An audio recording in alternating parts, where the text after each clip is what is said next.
I'm not available for this conversation. Just 7 words. But these could be the 7 words that change your life forever. Imagine you're facing someone who always makes you feel crazy, doubt yourself, and feel emotionally drained. They twist your words, make you feel like you're the one at fault, and constantly try to control your reality. Now, imagine you could stop all of that with just one sentence. No yelling, no explanation, no arguing, just 7 simple words with absolute power. Does this sound too good to be true? That's because you don't understand the psychology behind it yet. Carl Jung, one of the greatest psychologists of all time, spent decades studying the human mind. What he discovered about narcissists will blow your mind. They're not as strong as they appear. They're terrified. Terrified to their core. Every manipulation tactic, every cruel word, every moment they make you question your own reality. It all stems from one single thing. Pure, primal fear. But let me tell you what Jung really discovered. Something that goes to the core of human psychology itself. Jung called it shadow projection. But this isn't just some abstract concept. This is about survival, psychological survival. The narcissist sees in you everything they've rejected in themselves. Your empathy, your authenticity, your emotional depth, your ability to feel genuine remorse, your capacity for real connection. And it scares them to death. Here's why this is so profound. Jung realized that narcissists aren't just afraid of these qualities. They're afraid of what these qualities represent. They represent the person they once were, the person they could have been, the person they murdered within themselves to survive. Think about it. Why would someone who claims to be so superior spend so much energy tearing you down? Why would they need to control your thoughts, your feelings, your very perception of reality? Because you represent their greatest nightmare. But there's something even deeper here. Jung discovered that narcissists don't just project their shadow onto you. They project their abandoned self. The innocent child they once were before the world taught them that vulnerability equals death. Every time they look at you, they see that child, and they hate it. They hate it because it reminds them of what they lost, what they sacrificed, what they can never get back. The 3 weapons of psychological warfare. Jung identified 3 core drives that fuel narcissistic behavior. Understanding these will change everything. But I need to warn you, once you see these patterns, you'll start recognizing them everywhere. In your family, in your workplace, in your relationships, in yourself. First, control. They must control your perception of reality, not because they're powerful, but because they're desperate. Your authentic self threatens to expose their false mask. But here's what Jung understood that most people miss. This isn't just about power. It's about existence itself. For a narcissist, losing control over your perception is like psychological death. Every time you question their version of events, every time you trust your own instincts, every time you refuse to doubt yourself, you're not just challenging their authority, you're threatening their very survival. Because if you can see through their mask, maybe others can too. And if others can see through their mask, then who are they really? Without their false persona, they're nothing. They're the terrified child they've been running from their entire lives. Second, validation. Jung called it ego inflation, compensating for unconscious deflation. Big words for a simple truth. They're empty inside. But let me paint you a picture of what this really looks like. Imagine a person who wakes up every morning and has to convince themselves they exist, who looks in the mirror and sees nothing, who needs constant external validation, not because they want to feel good, but because they need to feel real. Every compliment they crave, every moment of admiration they demand. It's not confidence. It's a temporary bandage on a wound that never heals. Jung observed something chilling. Narcissists collect validation like a drug addict collects fixes. But no amount is ever enough, because the wound isn't just deep, it's bottomless. They're trying to fill an infinite void with finite praise. And when you understand this, you realize something profound. They're not powerful. They're desperate, desperately trying to convince the world and themselves that they matter. Third, confusion. This is their deadliest weapon. Jung observed that narcissists deliberately create what he called psychological fog. They blur the lines between reality and manipulation. They make you question your own memory, your own feelings, your own sanity. Why? Because a confused victim is a controllable victim. Your clarity is their greatest threat. But here's what Jung discovered that will chill you to the bone. They don't just create confusion randomly. They have a system, a methodology, a psychological blueprint for dismantling your sense of reality. First, they isolate you from your support network. They make you doubt the people who love you.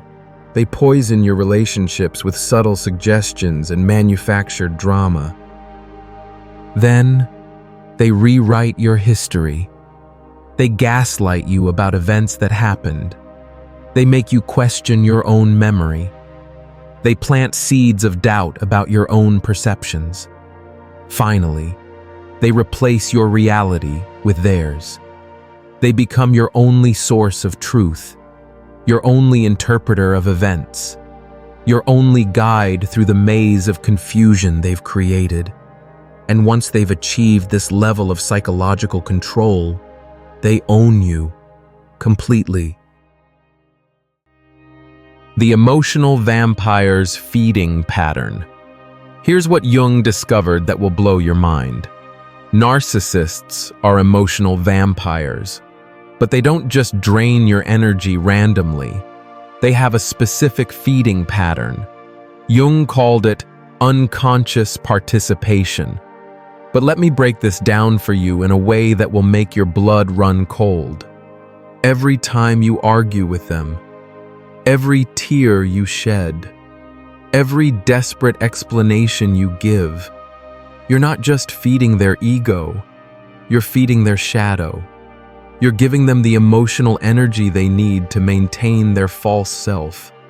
When you try to make them understand your point of view, you're not having a rational discussion.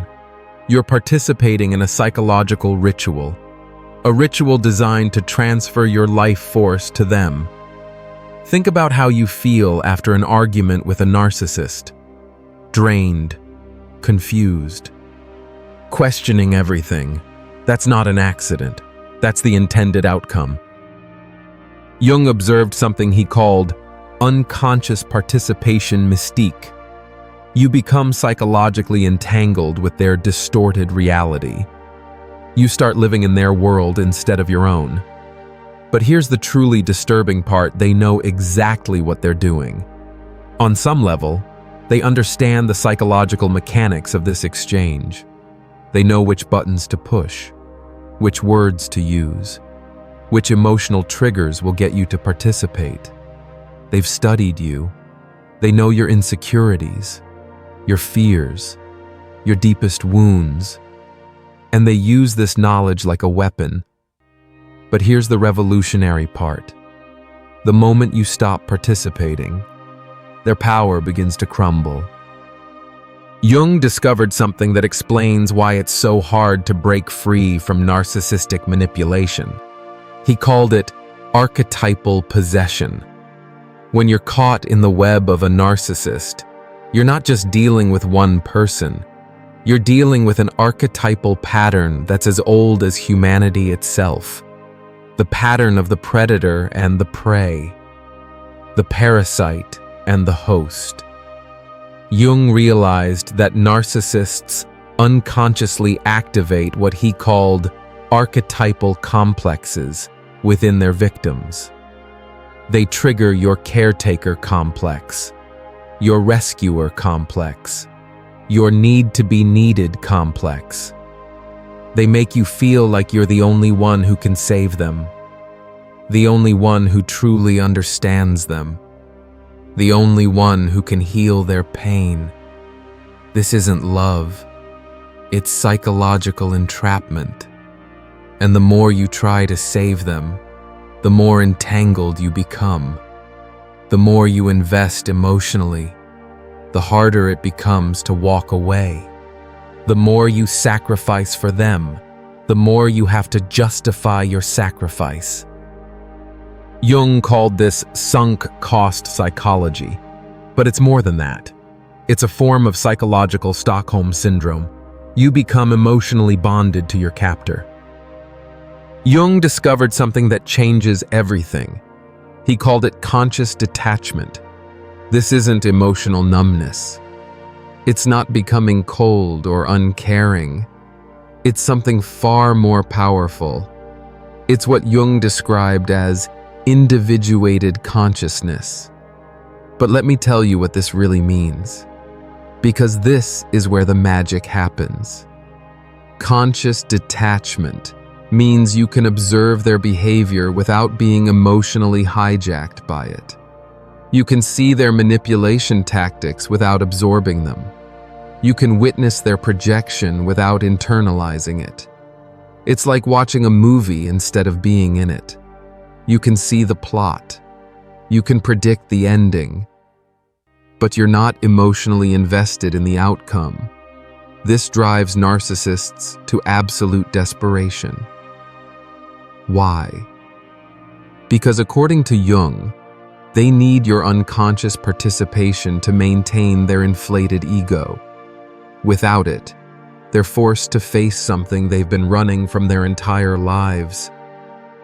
But here's what Jung understood that most people don't. Achieving conscious detachment isn't about suppressing your emotions. It's about transforming them. When you're consciously detached, you can feel compassion for their suffering without being destroyed by it. You can see their pain without absorbing it. You can understand their behavior without excusing it. This is the difference between empathy and emotional fusion. Empathy allows you to understand others while maintaining your own boundaries. Emotional fusion dissolves your boundaries and merges you with their dysfunction. Jung's most powerful insight. Narcissists can't survive psychological independence.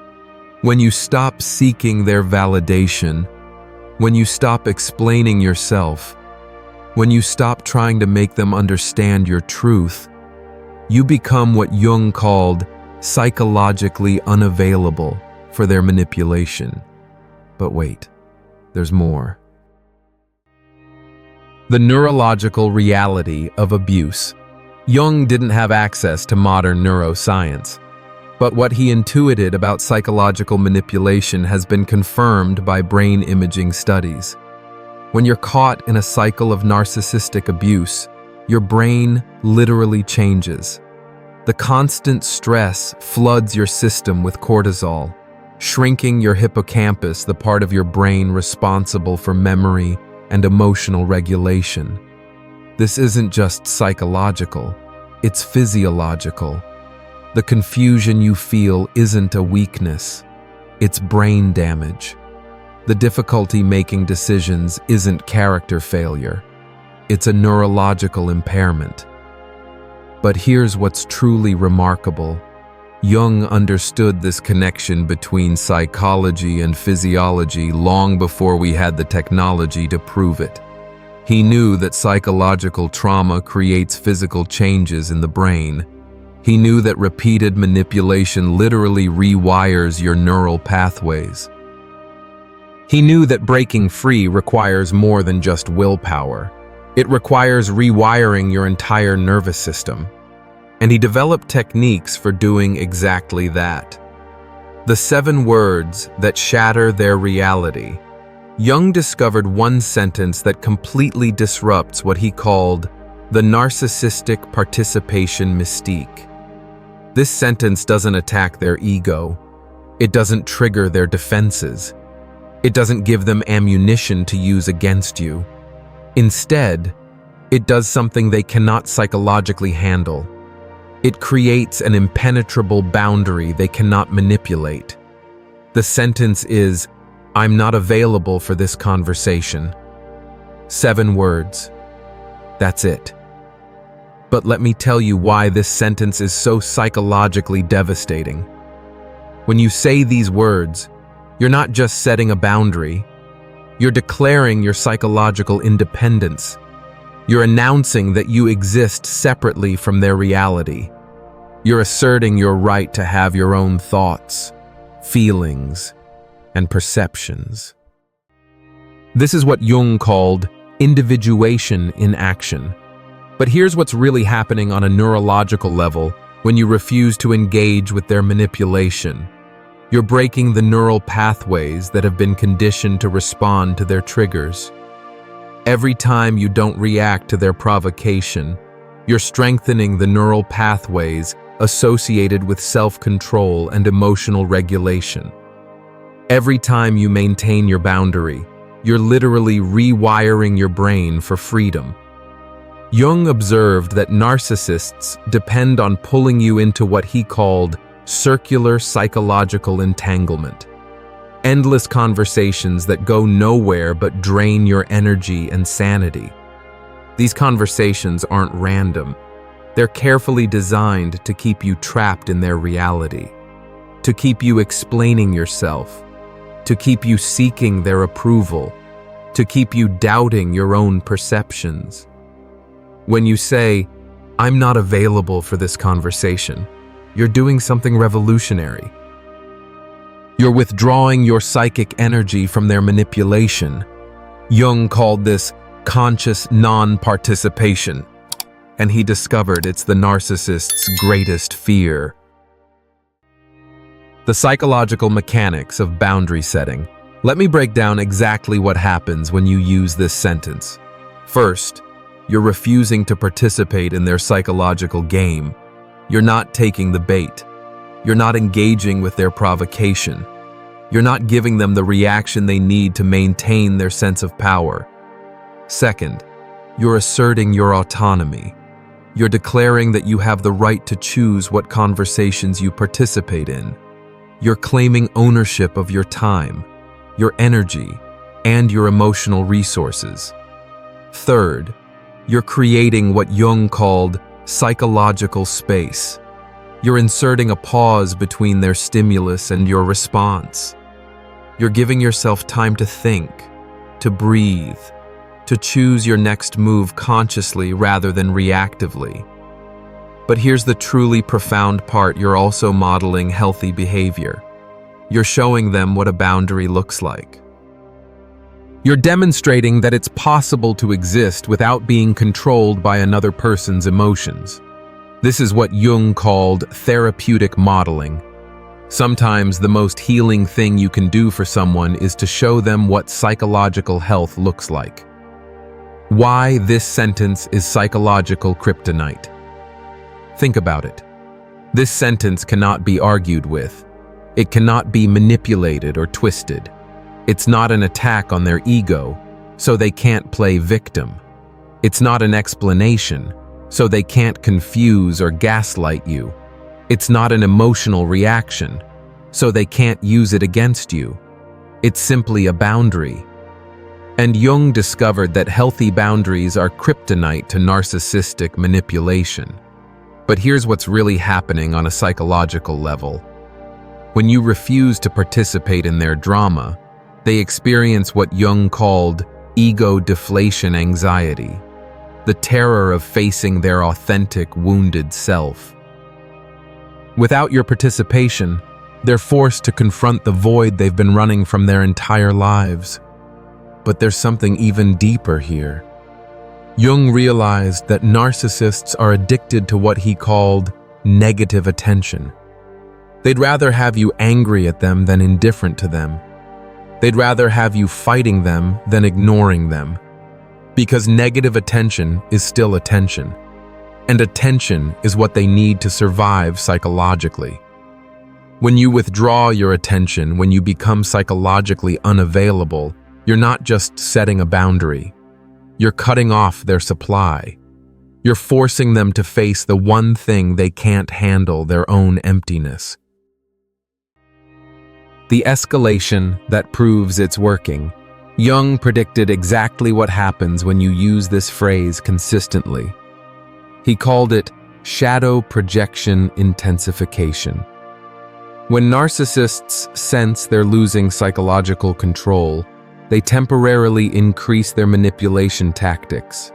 They may accuse you of being cold, avoidant, emotionally unavailable. They may rage. They may cry. They may threaten. They may promise to change.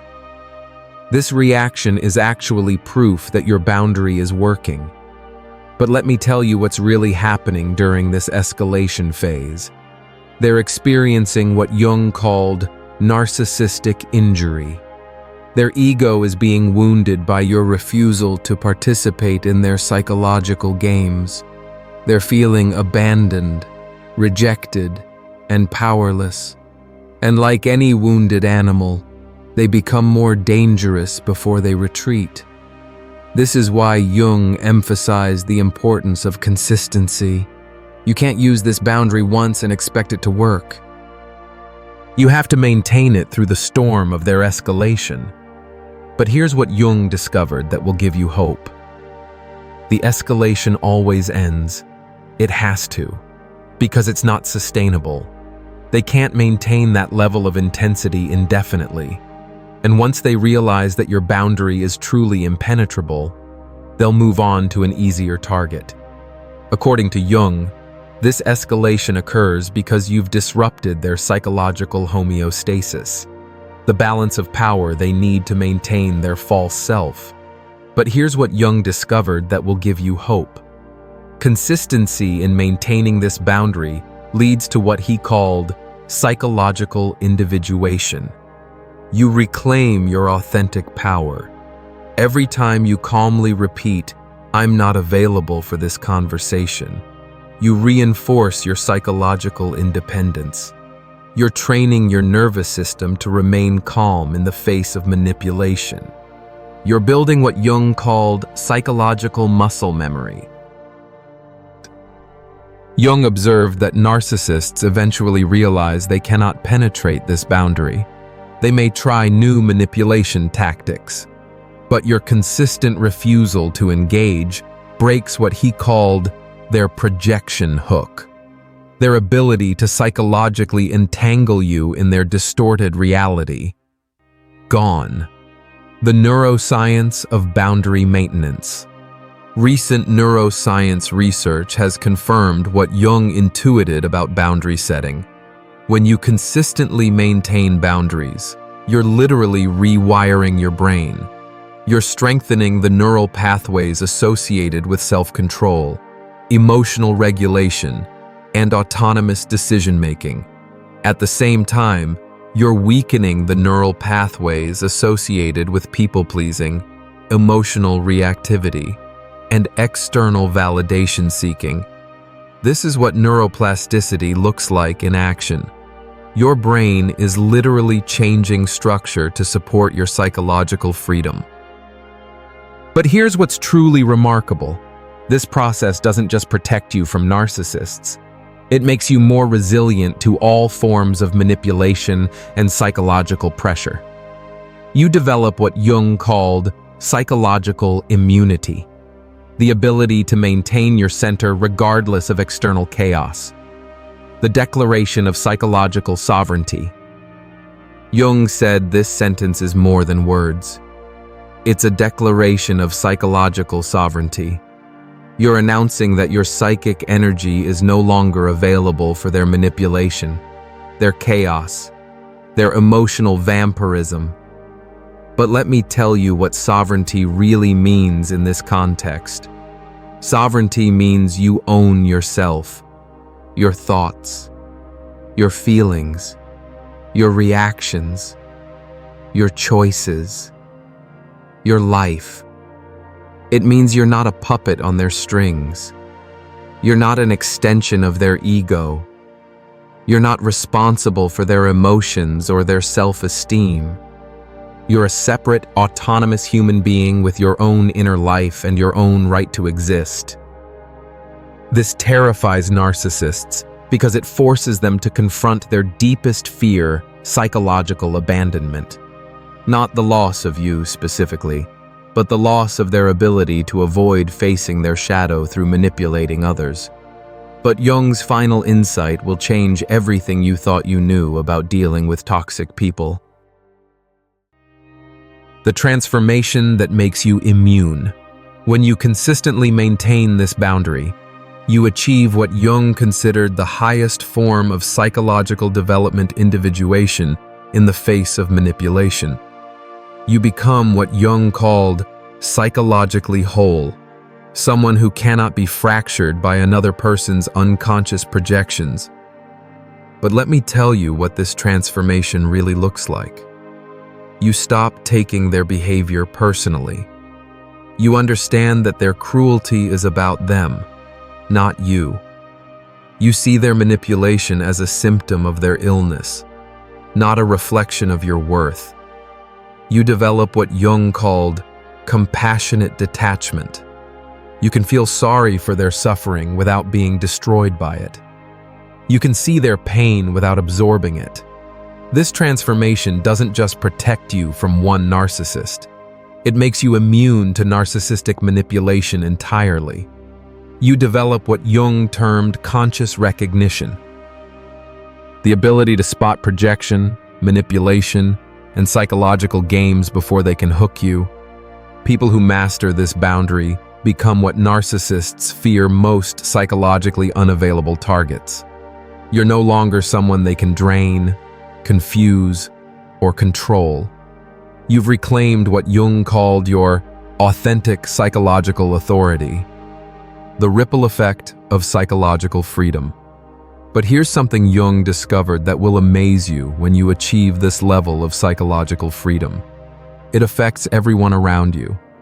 Your children learn what healthy boundaries look like. Your friends see what self-respect looks like. Your colleagues witness what psychological strength looks like. You become a living example of what's possible, a proof of concept that freedom is achievable. Jung called this collective healing through individual transformation. When one person breaks free from psychological manipulation, it creates a ripple effect that helps others do the same. Your freedom becomes their hope. Your strength becomes their inspiration. Your peace becomes their possibility. The mirror that reflects your true self. Here's Jung's most profound insight. This sentence doesn't just change how narcissists see you. It changes how you see yourself. Every time you honor your own psychological boundaries, you strengthen what Jung called your conscious ego, your authentic sense of self that cannot be manipulated or diminished by others. Think about it. How many times have you compromised your own peace to avoid conflict? How many times have you explained yourself to someone who had no intention of understanding? How many times have you participated in conversations that left you feeling drained, confused, and questioning your own reality? Those days are over. But here's what's really happening when you honor your boundaries. You're sending a message to your unconscious mind. You're telling yourself that you matter, that your feelings are valid, that your perceptions are trustworthy. You're healing the part of yourself that was convinced you were crazy. The part that doubted your own reality. The part that believed you deserved to be treated badly. Jung said that true psychological freedom comes not from changing others, but from becoming unavailable for their unconscious projections. When you master the art of conscious non-participation, you don't just escape narcissistic manipulation, you transcend it entirely. The spiritual dimension of boundary setting. Jung understood something that most people miss. Psychological healing has a spiritual dimension. When you reclaim your psychological freedom, you're not just protecting your mind, you're protecting your soul, your essence, your divine spark. Narcissists don't just attack your ego, they attack your spirit. They try to convince you that you're fundamentally flawed, unworthy, and unlovable. But when you maintain your boundaries, you're making a spiritual declaration: I am worthy of love. I am worthy of respect. I am worthy of peace. And this is what Jung called sacred self-preservation, the recognition that protecting your psychological well-being is a spiritual act. The ultimate victory. This is how you reclaim your power. One boundary, one sentence, one moment of conscious choice at a time. The narcissist's greatest weapon becomes powerless against someone who simply refuses to participate in their psychological drama. Jung's wisdom reveals the ultimate truth: you don't need to outsmart, expose, or defeat a narcissist. You simply need to become psychologically unavailable for their manipulation. And that is what makes them fear you forever. Not your anger, but your unshakable peace. Not your arguments, but your conscious silence. Not your reaction, but your absolute refusal to participate in their distorted reality. But here's what victory really looks like.